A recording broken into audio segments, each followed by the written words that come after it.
السلام علیکم ورحمۃ اللہ وبرکاتہ۔ وہ ادھر کر دیے۔ نحمدہ ونصلی علی رسولہ الکریم، اما بعد، قال النبی صلی اللہ علیہ وسلم الصیام لی وانا اجزی بہ۔ معزز ناظرین کرام، ہر طرح کی حمد و ثنا کبریائی اس وحدہ لا شریک خالق کائنات مالک ارض و سما کے لیے ہیں۔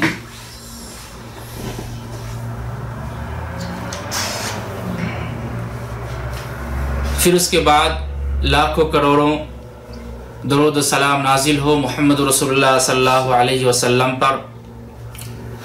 معزز ناظرین کرام، معذرت کے ساتھ 3 منٹ لیٹ ہو گیا، آن لائن آنے میں کچھ سیٹنگ اور ترتیبات میں کمی تھی۔ تو دوستو، یہ ہمارے سوال و جواب پروگرام کا آج چوتھا ایپیسوڈ ہے۔ الحمدللہ پہلے کے تینوں مجلس میں، یعنی پہلے کے تینوں ایپیسوڈ میں شیخ محترم نے قرآن و حدیث کی روشنی میں بہت ہی شاندار طریقے سے، بہت ہی جاندار طریقے سے جواب دیا، اور الحمدللہ دنیا کے کونے کونے سے SMS وغیرہ، رسالہ وغیرہ آ رہا ہے، اور الحمدللہ سب سن رہے ہیں اور خوش ہو رہے ہیں اس پروگرام سے۔ معزز ناظرین کرام، یہ ہماری خوش قسمتی یہ ہے کہ شیخ محترم وقت نکال کر اور بخوشی ہمارے سوال کا جواب دیتے رہتے ہیں۔ فضیلت الشیخ محمد طیب السلفی حفظہ اللہ، مکتب الدعوہ المجمع جو سعودی عرب کا خوبصورت شہروں میں سے ایک شہر ہے، تو مکتب دعوہ المجمع میں طویل عرصے سے لگ بھگ 26 یا 27 سال ہو گیا ہے، تو ایک طویل عرصے سے آپ دعوتی خدمات انجام دے رہے ہیں۔ تو الحمدللہ آپ کی مصروفیت بہت زیادہ ہے، مشغولیت کافی ہے، لیکن وقت نکال کر اس پروگرام میں شرکت کرنا یہ ہمارے لیے باعث فخر ہے۔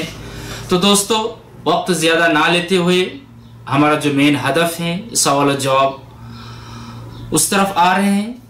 دوستو، ایک سوال ہے، شیخ محترم اگر آپ جواب دیتے انشاءاللہ شروع کروں۔ بالکل۔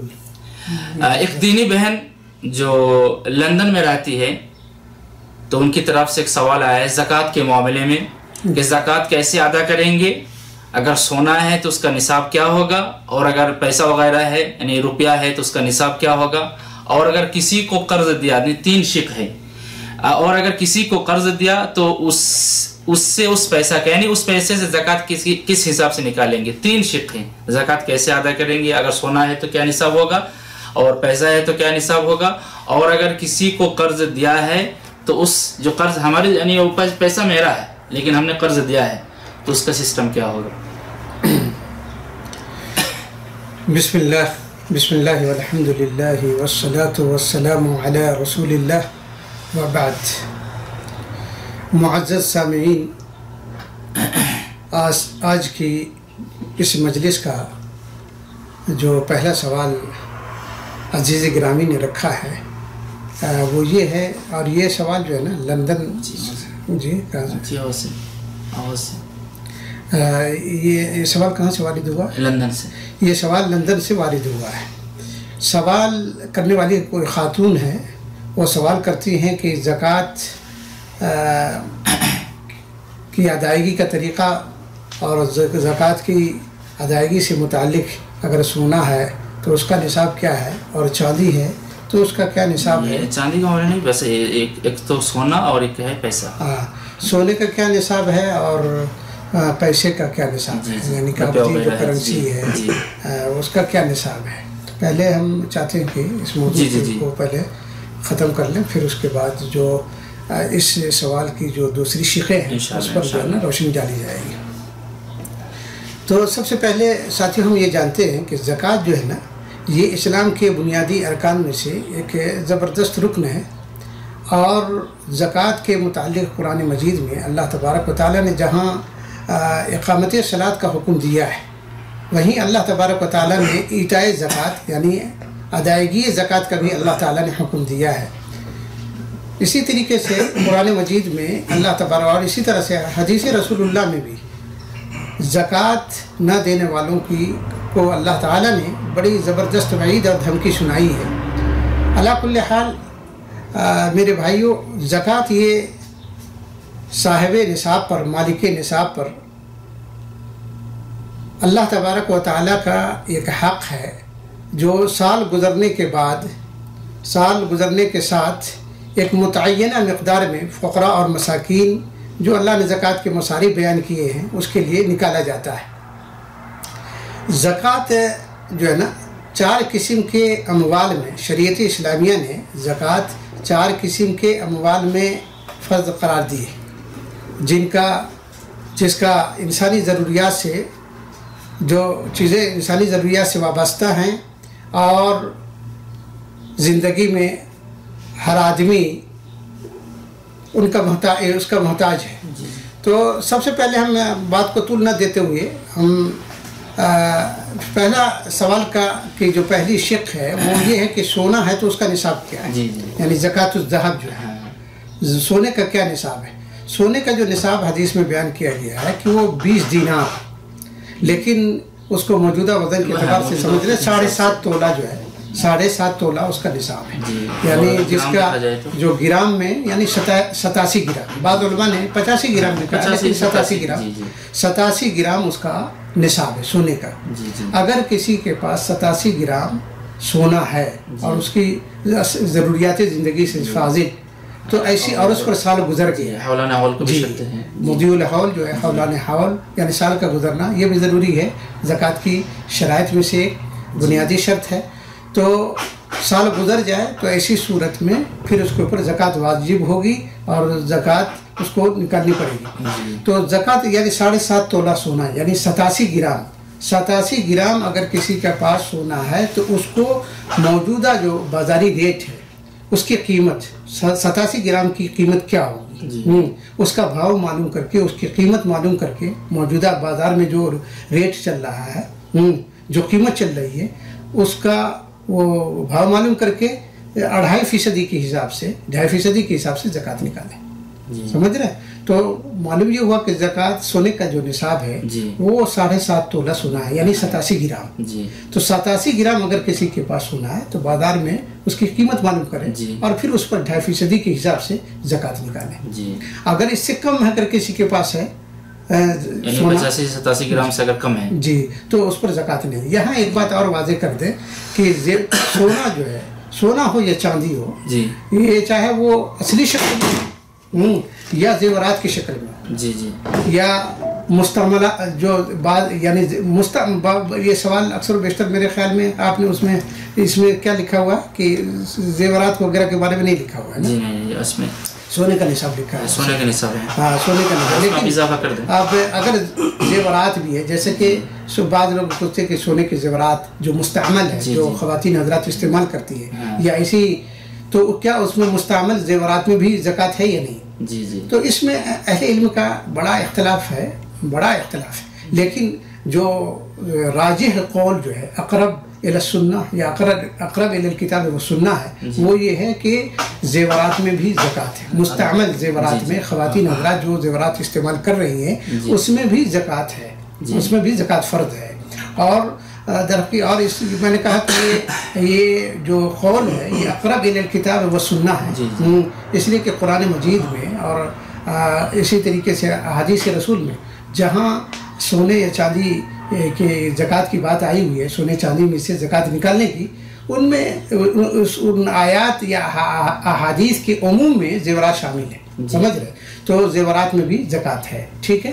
تو بات واضح ہو گئی کہ سونے کا جو نصاب ہے وہ 87 گرام سونا ہے اور اس میں 2.5% کے حساب سے زکوٰۃ نکالنا پڑے گا۔ اس کے بعد کیا تھا اور ایک چیز ہے اگر روپیہ وغیرہ ہے یعنی موجودہ کرنسی وغیرہ ہے تو اس کا نصاب کیا ہوگا؟ ابھی چونکہ مطلب نبی علیہ الصلوۃ والسلام کے زمانے میں سونا اور چاندی بطور کرنسی ہی استعمال ہوتا تھا، لیکن موجودہ زمانے میں سونا اور چاندی تو کرنسی کے طور پر استعمال نہیں ہو رہا ہے، کاغذی جو نوٹ ہے اوراق نقدیہ جس کو کہتے ہیں یا عملہ نقدیہ، تو اوراق نقدیہ جو ہے جو کاغذی کرنسی ہے اس میں بھی زکوٰۃ ہے، اور اس کو دیکھا جائے گا کہ کسی کے پاس اتنا پیسہ ہے کہ وہ 87 گرام سونا خرید سکتا ہے اور اس پر سال گزر گیا، یعنی سال گزر جائے اس کے بعد جو پیسہ ان کے پاس جمع ہے تو 87 گرام سونا یا 85 گرام سونا خرید سکتے ہیں کہ نہیں؟ تو وہ جو ہے نا مانا جائے گا کہ اس کے پاس وہ صاحب نصاب ہے اور اس کو اور اس پر سال گزر گیا ہے، تو پھر اسی حساب سے اسے جو ہے نا 2.5% کے حساب سے زکوٰۃ نکالیں گے۔ ہر 1000 میں 25 روپیہ نکالتے چلے جائیں گے، ہر 1000 میں 25 روپیہ۔ پھر اس کے بعد یہ ہے کہ اگر کسی کو قرض دیا ہے تو اس پیسے سے کیا ہم زکوٰۃ نکالیں گے؟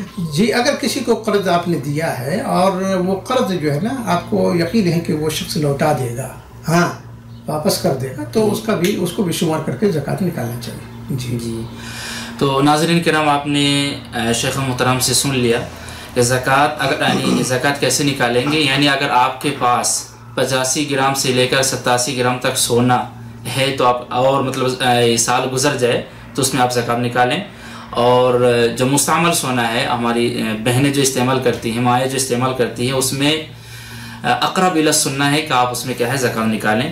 پھر اس کے بعد موجودہ جو کرنسی ہے یعنی جو پیسہ وغیرہ ہے، تو اس میں اگر 85 سے 87 گرام سونا خریدنے کی طاقت ہے، یعنی اگر اس مقدار آپ کے پاس پیسہ ہے اور سال گزر جائے تو اس پیسے سے آپ زکوٰۃ دیں 2.5% کے حساب سے۔ اور اگر آپ نے کسی کو قرض دیا اور اس قرض کا پیسہ آپ کو مل جائے گا یہ امید ہے، تو آپ کے پاس ہو یا نہ ہو، دوسرے کے پاس پیسہ ہے لیکن کہ وہ آپ مالک ہیں، صاحب مالک آپ ہے، آپ اس پیسے سے زکوٰۃ دیں۔ جزاک اللہ خیر۔ شیخ محترم، ایک سوال وارد ہوا ہے ہمارے مجمع سے، جو حافظ ظہور بھائی کسارہ میں کام کرتے ہیں، تو انہوں نے سوال کیا ہے تراویح کی نماز کے بارے میں کہ اگر ایک سلام میں 4 رکعت نماز پڑھیں تو کیا یہ جائز ہے یا 4 رکعت کے مابین فرق کرے سلام سے؟ جی، سوال یہ ہے کہ تراویح کی نماز اگر 4 رکعت نماز اگر ایک سلام سے پڑھ دی جائے تو کیا جائز ہے؟ جی جی اس سلسلے میں نبی کریم صلی اللہ علیہ وسلم کا جو طریقہ تھا، جیسا کہ حدیث کے مطالعے سے پتہ چلتا ہے کہ وہ نبی کریم صلی اللہ علیہ وسلم ہر 2 رکعت پر سلام پھیرا کرتے۔ جی آپ صلی اللہ علیہ وسلم کے قیام اللیل یا تہجد کی جو نماز یا قیام رمضان یا تراویح کہہ لیں یا قیام اللیل کہہ لیں، جو طریقہ تھا کہ یسلم بین کل رکعتین، صحیح مسلم کی روایت آتی ہے کہ ہر 2 رکعت میں پر جو ہے نا سلام پھیر دیتے تھے۔ اور شیخ عمومی حدیث بھی ہے صلاۃ اللیل مثنی، اور ایک جو آپ نے کہا کہ صلاۃ اللیل مثنی مثنی، جو روایت آتی ہے کہ رات کی نماز 2 رکعت ہے، رات کی نماز 2 رکعت ہے۔ ان دونوں روایات کے پیش نظر سنت تو یہی ہے کہ ہر 2 رکعت پر جو ہے نا سلام پھیرا جائے، لیکن اگر کوئی آدمی 4 رکعت پر 4 رکعت یعنی ایک سلام سے 4 رکعت پڑھ لے تو میرے خیال میں کوئی مطلب اس کی نماز ہو جائے گی، جائز ہے انشاءاللہ، کوئی ایسی بات نہیں۔ جیسے کہ وہ ایک روایت آتی ہے کہ حضرت عائشہ کی یصلی 4 فلا تسل کہ آپ صلی اللہ علیہ وسلم 4 رکعت پڑھتے تھے۔ اب 4 رکعت میں اب اس میں تفصیل نہیں کہ 4 رکعت ایک سلام سے پڑھتے نہیں ہے، بس 4 رکعت ہے، لیکن ایک سلام سے یا 2 سلام سے اس میں وضاحت نہیں ہے۔ لیکن تاہم یہ ہے کہ افضل اور سنت اقرب الی السنہ اور نبی علیہ السلام کا جو طریقہ تھا کہ وہ آپ ہر 2 رکعت پر سلام وقفہ کیا کرتے تھے، ہر 2 رکعت پر سلام پھیر دیا کرتے تھے۔ تو ہم یہ کہیں گے کہ وہ جو تراویح کی نماز ادا کریں تو ہر 2 رکعت پر سلام پھیریں اور اس سے بچیں۔ مطلب جزاک اللہ خیر۔ تو عزیز ناظرین اور جس نے سوال کیا ظہور بھائی، آپ نے سن لیا، آپ نے سوال کیا تراویح کی نماز ایک سلام میں 4 پڑھیں یا 2 پڑھیں، تو افضل یہ ہے کہ 2 پڑھیں، اس لیے کہ جس حدیث سے بعض لوگ استدلال کرتے ہیں وہ عائشہ رضی اللہ تعالیٰ عنہ کی حدیث 4 رکعت ہے، اس میں وضاحت نہیں ہے، لیکن دوسری حدیث سے آپ صلی اللہ علیہ وسلم کی وضاحت بیان یہ ہے کہ صلاۃ اللیل مثنی مثنی، رات کی نماز یعنی جو سنت اور نفل وغیرہ ہے سب 2 رکعت ہیں، تو 2 رکعت نماز پڑھیں، یہی افضل اور سنت ہے۔ شیخ محترم، پھر ایک سوال ہے، تیسرا سوال، ماہ رمضان میں اگر روزہ نہ رکھ سکے کوئی تو کیا ان کے لیے فدیہ کیا ہے؟ یعنی اس کا جو سوال ہے کس کے لیے فدیہ ہے اور کس کے لیے قضا ہے؟ جی، یہ جو سوال ہے ذرا تفصیل طلب ہے، اور اس کو مطلب یعنی اس میں مختلف اقسام کے لوگ ہیں، مثال کے طور پر کہ کن کے لیے قضا ہے اور کن کے لیے فدیہ ہے۔ تو سب سے پہلے ہم یہ سنتے ہیں کہ یعنی جو مریض ہے یا مسافر، مریض ہے یا مسافر ہے، تو مریض یا مسافر کو حالت صیام میں، روزے کی حالت میں، مریض اور مسافر جو ہے نا وہ شرعی اجازت ہے، رخصت ہے، افطار کی رخصت ہے، روزہ نہ رکھنے کی رخصت ہے، جیسا کہ اللہ تعالیٰ نے قرآن میں کہا ہے کہ من کان منکم مریضا او علی سفر فعدۃ من ایام اخر، ٹھیک ہے؟ تو ان کو چاہیے کہ بعد میں قضا کریں، یعنی مریض آدمی کے لیے یا مسافر کے لیے روزہ نہ رکھنے کی شرعی رخصت ہے، افطار کی اجازت ہے، تو ان کے لیے حکم یہ ہے کہ بعد میں وہ کیا کریں گے؟ قضا کریں گے. ٹھیک ہے، یہ ہو گیا مریض اور مسافر کا. اسی طریقے سے قضا کا مسئلہ ہے حائضہ اور نفسا ہے، یعنی وہ عورت جس کو حیضہ آتا ہے، تو یعنی حائضہ اور نفسا بھی بعد میں قضا کریں گی. حائضہ اور نفسا بھی ان دنوں میں جب حیض کی حالت میں یا نفاس کی حالت میں وہ روزہ نہیں رکھیں گی اور بعد میں کیا کریں گی؟ قضا کریں گی. فمن کان منکم مریضا او علی سفر فعدۃ من ایام اخر، یہ بھی مریض کے حکم میں داخل ہے کہ ایک طرح حائضہ نفسا، اور اللہ تعالیٰ نے حکم دیا کہ بعد میں قضا کریں گے فعدۃ من ایام اخر. تو حائضہ اور نفسا کو بھی اپنے ان دنوں میں روزہ نہیں رکھیں گی، ان کے لیے رخصت ہے، اور روزہ بلکہ رکھنا حرام ہے، نماز وغیرہ بھی حرام ہے، لیکن بعد میں نماز کی تو قضا نہیں کرے گی اور لیکن روزے کی قضا کرے گی. جیسا کہ ام المؤمنین عائشہ صدیقہ رضی اللہ تعالیٰ عنہ کی وہ روایت آتی ہے کہ کنا نؤمر بقضاء الصیام ولا نؤمر بقضاء الصلاۃ، کہ ہمیں نماز کہ قضا کا حکم نہیں تھا لیکن روزے کی قضا کا حکم تھا. تو معلوم یہ ہوا کہ بعد میں حائضہ نفسا جو ہے روزے کی قضا کریں گے. تو معلوم یہ حکم ہو گیا کہ مریض، مسافر، اور اسی طرح سے حائضہ اور نفسا یہ سب بعد میں روزے کی قضا کریں گے. اسی طرح سے اس میں ایڈ کر لیجیے اور حاملہ اور مرضعہ.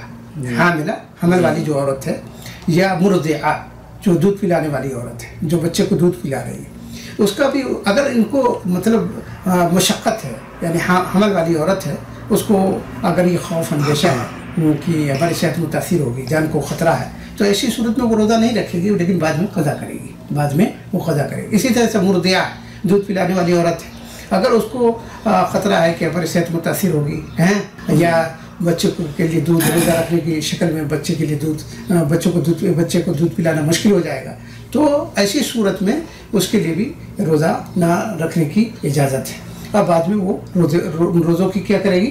قضا کرے گی. تو معلوم قضا کن کے لیے سوال یہی ہے کہ قضا تو اب یہ بات واضح ہوگی کہ مریض مسافر، مریض میں جو عام بیماری ہے، مریض، مسافر اور حائضہ، نفسا اور حاملہ اور مرضعہ، ان کو بعد میں روزوں کی قضا کرنی پڑے گی. ٹھیک ہے، لیکن اب رہ گیا فدیے کا مسئلہ کہ وہ کون اشخاص ہیں کہ اگر وہ روزہ نہیں رکھیں گے تو ان کو بعد میں فدیہ دینا پڑے گا. مثال کے طور پر اس میں الشیخ الکبیر ہے یا والمرأۃ الکبیرہ ہے، یعنی بوڑھے مرد اور بوڑھی عورت جو روزہ رکھنے کی طاقت ہی نہیں رکھتے، تو ان کے لیے اللہ تعالیٰ نے حکم دیا ہے کہ وہ روزہ نہ رکھیں اور ہر روز کے روزے کے فدیے میں یا بدلے کے طور پر وہ ایک مسکین کو کھانا کھلا دیا کریں. جیسا کہ اللہ تعالیٰ نے قرآن میں کیا فرمایا؟ وَعَلَى الَّذِينَ يُطِيقُونَهُ فِدْيَةٌ طَعَامُ مِسْكِين، یعنی ایک مسکین کو کھانا کھلانا ہے فدیے میں. تو یہ بوڑھے مرد اور بوڑھی عورت جو اللذان لا يستطيعان الصوم على كبر سنهما، یعنی کبر سنی کی وجہ سے یا درازی عمر کی وجہ سے اگر یہ لوگ دونوں روزہ رکھنے کی طاقت نہیں رکھتے ہیں تو ان کے لیے حکم ہے کہ ہر دن کے روزے کے بدلے فدیے میں ایک مسکین کو کھانا کھلا دیا کریں. ٹھیک ہے، یہ ہوگا فدیے کا. اسی طریقے سے اس میں ایک اور ایڈ کر لیجیے، جیسے وہ لوگ جیسے بیمار میں جس کو خطرناک مرض لاحق، دائم المریض جسے کہتے ہیں، اسلامی اصطلاحات میں ہم کو دائمی مریض کہتے ہیں، چاہے وہ نوجوان کوئی بھی ہو، جس کو ایسی مہلک بیماری لاحق ہو گئی ہے کہ اس سے شفایابی کی توقع ہی نہیں اور وہ مرض اس کے ساتھ دائمی رہے گی، قبر تک لے جائے گی. ایسا ہے مہلک بیماری، جیسے کینسر کا مرض ہے، یا اسی طریقے سے مریض السکر ہے، چینی کی بیماری، جو سکر کی بیماری ہے، ذیابطیس کی، جو اس میں وہ بری کنڈیشن میں ہے تو اور یہ روزہ نہیں رکھ سکتے، طاقت نہیں ہے، تو ان کے لیے بھی حکم ہے، جو کینسر کے مریض ہے یا مہلک امراض کے شکار ہے، ان کے لیے حکم ہے کہ وہ روزہ نہ رکھیں اور ہر دن کے روزے کے بدلے میں ایک مسکین کو کھانا کھلا دیا کرے، اس لیے کہ اب اس کی شفایابی کی توقع بھی نہیں، خطرناک مہلک مرض ہے، تو ان کے لیے حکم ہے کہ ہر دن کے بدلے ایک مسکین کو کھانا کھلا دیا کرے. ٹھیک ہے، جزاک اللہ خیر. شیخ محترم، میں اور ایک چیز اضافہ کرنا چاہوں گا، اس کے ان کے سوال میں نہیں ہے. ابھی جس طرح کہ ہندوستان میں جو گاؤں محلہ ہے، گاؤں وغیرہ، ابھی دھان کٹائی کا موسم چل رہا ہے، تو اس میں اکثر لوگ دھان وغیرہ کاٹتے رہتے ہیں اور اس میں اسی میں لگے رہتے ہیں، تو کہتے ہیں کہ ابھی بہت زیادہ کیا ہے دھوپ وغیرہ ہے، ہم کیسے رکھیں گے، تو اس بہانے سے روزہ کو توڑ دیتے ہیں اور بعد میں رکھتے ہیں. تو آپ ان کے لیے کیا کہیں گے؟ نوجوان یہ نہیں ہے کہ بڈھے، نوجوان بھی ہے جو کام کرتے ہیں، مزدور وغیرہ کرتے ہیں اور دھوپ بھی ہے، یہ بہانہ ہے ان کا ایک دھوپ ہے، تو آپ ان کے لیے کیا کہیں گے؟ ان کے لیے یہ عذر اصل میں اللہ کے یہاں کام نہیں آئے گا، اس لیے کہ یہ عذر جو ہے نامعقول ہے. یعنی مطلب ٹھیک ہے رمضان کے دنوں میں آپ کام کرتے ہیں اس میں تخفیف کر لیجیے، کام میں تخفیف کر لیجیے، جو جتنا آپ عام دنوں میں کرتے ہیں اس میں تخفیف کر لیجیے. شروع پہر میں یعنی دن کے اولے پہر میں آپ جا کے کام کیجیے تاکہ آپ کو بھوک و پیاس کا احساس نہ ہو. روزہ رکھنا آپ کے اوپر شک نہ ہو. لیکن یہ بہانہ بنا لینا کہ ہم کام کریں گے، نہیں کام کریں گے تو ایسا ہوگا، اسی بہانے پہ، تو یہ تو غلط ہے. یہ چیز صحیح نہیں ہے، بلکہ کوشش کرنا چاہیے کام میں تخفیف کر لیں اور پھر روزہ رکھیں. جی جزاک اللہ خیر. شیخ محترم نے مدلل قرآن حدیث کی روشنی میں جواب دیا کہ فدیہ کن کے لیے ہے اور قضا کن کے لیے ہیں، اور دھان وغیرہ کٹائی کے موسم میں جو لوگ روزہ نہیں رکھتے ہیں بعد میں رکھتے ہیں، قضا کر لیتے ہیں، ان کے لیے کیا ہے. شیخ محترم ہمارے پاس وقت کم ہے لیکن انشاءاللہ ایک دو سوال ہو جائے گا. ایک بہن کی طرف سے ایک سوال آیا ہے، انہوں نے سوال کیا اگر مغرب سے 3 یا 4 منٹ پہلے یا 5 منٹ پہلے اگر کسی کا حیض شروع ہو جائے یعنی ماہواری شروع ہو جائے تو کیا کریں؟ یعنی اس دن کا روزہ مکمل کر لے، روزہ ہو جائے گا یا قضا کرنا پڑے گا؟ جی بڑا معقول سوال ہے کہ مطلب، اور یہ عام طور سے یہ واقعہ پیش آتا ہے جی کے ساتھ. جی تو اگر رمضان کے جیسے کہ آپ نے کہا کہ غروب آفتاب سے پہلے، اذان سے پہلے، اصل میں نے پہلے بھی بتلایا ہے پہلی نشستوں میں کہ افطار کا روزہ کھولنے کا جو اعتبار ہے وہ غروب آفتاب کا ہوگا نہ کہ اذان کا. ٹھیک ہے، اگر اذان دی جاتے ہیں اس لیے کہ اللہ کے رسول صلی اللہ علیہ وسلم نے غروب کو کہا، معیار بنایا ہے اور کسوٹی قرار دیا روزہ کھولنے کا.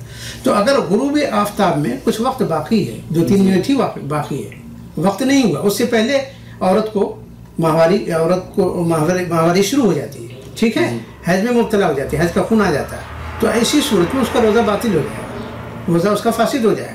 بعد میں اسے قضا کرنی پڑے گی، بعد کے دنوں میں یعنی رمضان کے بعد اس کو قضا کرنی پڑے گی. یہی مسئلہ ہے.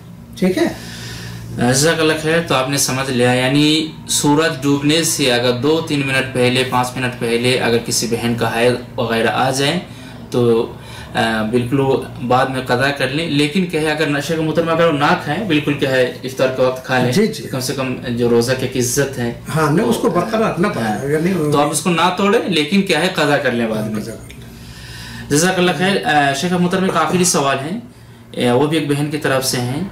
انہوں نے سوال کیا عورتیں مل کر کے اگر گھر پر با جماعت نماز ادا کریں تو کس حساب سے کریں؟ یعنی کیا فرق رہے گا مرد عورت کے بیچ میں؟